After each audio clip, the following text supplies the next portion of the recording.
ओम शांति। अव्यक्त मास में हम विशेष ब्रह्मा बाप समान बनने का पुरुषार्थ करते हैं। ब्रह्मा बाप के गुण, विशेषताएं और ब्रह्मा बाप की शिक्षाओं का मनन चिंतन कर उनके कदम पर कदम रख तीव्र पुरुषार्थ द्वारा उनके समान बनने का विशेष पुरुषार्थ करते हैं। तो आज विशेष हम उनके साथ का जगदीश भाई जी का अनुभव जानेंगे। जगदीश चंद्र जी ब्रह्मा बाबा के साथ का अपना अनुभव सुनाते हुए कहते हैं, ये वृत्तांत सन 1953 का है। तब इस ईश्वरीय विश्वविद्यालय का मुख्यालय भरतपुर के महाराजा की ब्रज कोठी में स्थित था। यह कोठी आज भी माउंट आबू में वर्तमान बस अड्डे से कोई 1.5 छलांग आबू रोड पर स्थित है। उस कोठी के एक हिस्से का नाम था सरदारी क्वार्टर्स। उसके ऊपर की मंजिल में बड़े बड़े कमरों में बहुत बड़ी बड़ी चारपाइयां ही पड़ी थी।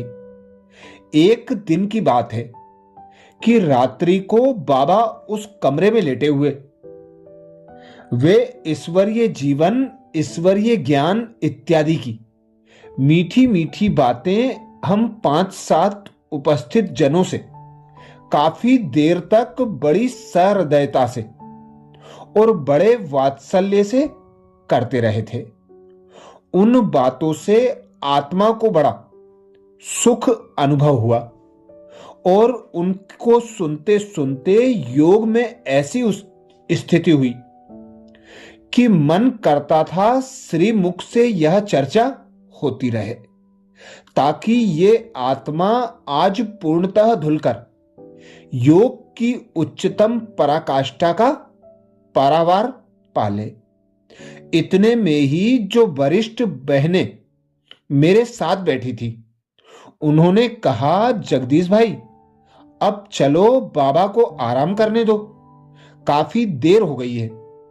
मैं मन में अफसोस करने लगा, अपने प्रियतम के आराम में खलल कैसे डाल सकता था। बाबा ने मुस्कुराते हुए चितवन से कमल नयनों को विशेष आभा देते हुए मेरी ओर निहारा और मैं उस चित्र को मन के फ्रेम में जड़कर वहां से प्रस्थान करने लगा। विचित्र दशा थी। मन जाना नहीं चाहता था, बुद्धि जाने का निर्णय देती थी और टांगे इस असमंजस में थी कि वे मन की बात माने या बुद्धि की। लाचार चल रहा था, परंतु चलते समय भी ऐसा अनुभव होता था कि आज पांव पृथ्वी पर नहीं है, अर्थात छत पर भी नहीं है, बल्कि मैं स्वयं को प्रकाश के एक समुद्र में विदेह अवस्था में अनुभव कर रहा था। एक अजब सरूर को लिए हुए धीरे धीरे नीचे उतर आया। नीचे कुछ कमरे थे जिन्हें धोबी क्वार्टर्स कहते थे, क्योंकि वहां 2 कमरों में कपड़े प्रेस करते थे। उसके निकट ही कई खाली कमरे थे। मैं उसी ओर बढ़ रहा था, क्योंकि उस रात्रि को मेरे शयन की वहां व्यवस्था थी। जब मैं बाहर आकर चल रहा था तो चांदनी की सफेद छटा छिटक रही थी। उसने मेरी उस प्रकाशमय स्थिति को और बल दे दिया।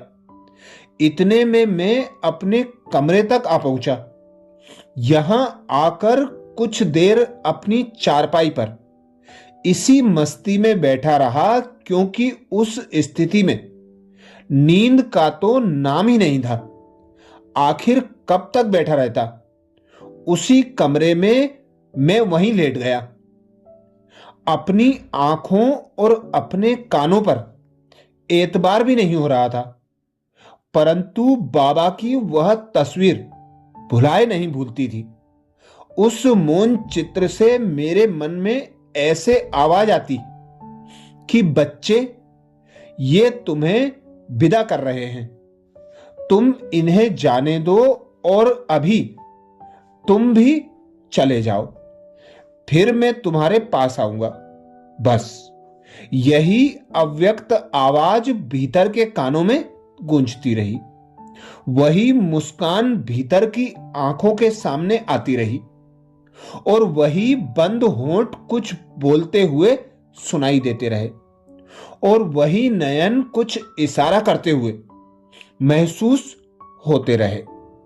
इस अजब हालत में समय गुजरते पता ही नहीं चला, परंतु सोचने से ऐसे लगा कि तब रात्रि के 12:30 या 1 बजे का समय हो गया होगा, क्योंकि लगभग 11 बजे तो मैंने बाबा के यहां से प्रस्थान किया था।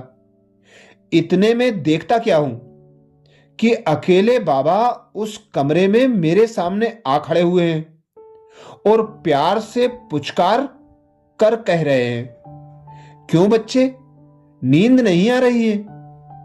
बाबा को देख मुझे बेहद खुशी भी हुई और साथ साथ मुझे अपनी आंखों और अपने कानों पर एतबार भी नहीं हो रहा था। मैंने थोड़ा उठने की कोशिश की कि बाबा की ओर बढ़े, परंतु बाबा ही मेरे सिरहाने की ओर बढ़े और मस्तक पर हाथ रखते हुए बोले, बच्चे अब सो जाओ, फिर सुबह मिलेंगे। काश मुझे वह शिष्टाचार भी नहीं आया कि उठकर बाबा के कमरे तक साथ चला जाता, परंतु यह बाबा का ही प्रभाव था कि बस यादों में खोए हुए मुझ पर धीरे धीरे नींद ने अपनी चादर डाल दी।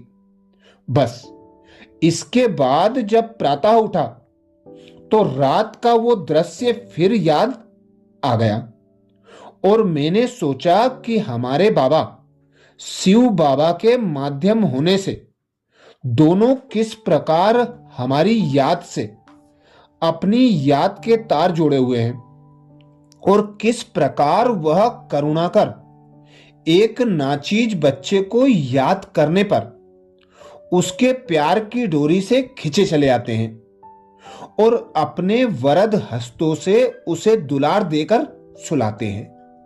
यह सब तो अनुभव की बात है, परंतु इससे यह भी स्पष्ट हुआ कि ज्ञान और प्रेम की डोरी द्वारा बाबा से याद की तार कैसे जोड़ी जा सकती है। इसलिए ही तो मैं जाग रहा था। इसी प्रकार के अनुभव कई बार हुआ करते थे। मैं पांडव भवन में पहले जब कभी भी जाया करता था तो नए भवन का कुछ हिस्सा बन जाने पर मेरे रहने की व्यवस्था प्रायः उसी कमरे में होती थी जिस कमरे में अभी निर्वेर भाई रहते हैं। सामने ही बाबा का कमरा था। रात को क्लास इत्यादि समाप्त होने के 1-2 घंटे बाद तक भी बाबा के कमरे की लाइट जग रही होती थी। तब मैं भी प्रायः अपनी लाइट का स्विच ऑफ नहीं करता। बहुत बार ऐसा होता था कि बाबा लच्छू बहन, संदेशी बहन, संतरी बहन या जवाहर बहन, जो उन दिनों वहां बाबा के साथ होती थी, को कहते थे, देखो जगदीश के कमरे की लाइट जग रही है। बहुधा तो जग ही रही होती थी तो बाबा उन्हें कहते, अच्छा उसे बुला लाओ। इसलिए ही मैं तो जाग रहा होता था। जब मैं बाबा के कमरे में पहुंचता तब कई बार खड़े खड़े ही दूसरे दिन के लिए कुछ आवश्यक निर्देश देते थे और कभी कभी अपनी चारपाई पर बिठा देते और जिस बात के लिए बुलाया होता यह बात भी करते रहते और कई बार साथ में लिटा कर ही ईश्वरीय बातें करते रहते। ऐसा भी होता कि प्रायः कभी मेरी यदि 2:30 बजे या 3 बजे नींद खुल जाती तो खिड़की में से झांक लेता कि क्या बाबा के कमरे की लाइट हो रही है, और मैं पाता कि प्रायः लाइट जग रही होती थी। तो मैं भी अपनी लाइट का स्विच ऑन कर देता। शीघ्र ही बाबा के कमरे से बुलावा आ जाता। इस प्रकार कभी 3 बजे, कभी 3:30 बजे, कभी 4 बजे एकांत और शांति के समय में साकार रूप में भी बाबा से रूरियान करने का सौभाग्य प्राप्त होता था। यही अनुभव जगदीश भाई को सदा याद रहता था। अच्छा, ऐसे ही और विशेष बाबा के अंग संग के अनुभव सुनने के लिए बाबा के चैनल को सब्सक्राइब करें। वीडियो को सभी वीके भाई बहनों को शेयर करने की सेवा जरूर करें। अच्छा, ओम शांति।